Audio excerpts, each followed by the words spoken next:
ఇందులోనికి 1 table spoon ఆవాలు, 1 table spoon జీలకర్ర, 1 table spoon మినపప్పు వేసి వేయించుకోవాలి. ఇందులోనికి ఒక 2 ఎండుమిర్చులు, అలాగే ఒక 2 టేబుల్ స్పూన్ల వెల్లుల్లిపాయలు వేసి వేయించుకోవాలి. ఇందులోనికి ఒక 2 పచ్చిమిర్చిలు సన్నగా కట్ చేసి వేసుకోవాలి. స్టవ్లో పల్లీలు వేసుకొని వేయించుకోవాలి. పక్క స్టవ్లో ఒక గిన్నె పెట్టేసుకొని పల్లీలు వేయించుకుంటున్నామండి.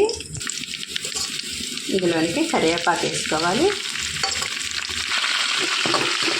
మొత్తం వేయించుకోవాలి మంచి రంగు వచ్చే వరకు. ఇందులోనికి సన్నగా తరిగి పెట్టుకున్న ఆనియన్స్ కూడా వేసుకొని వేయించుకోవాలి.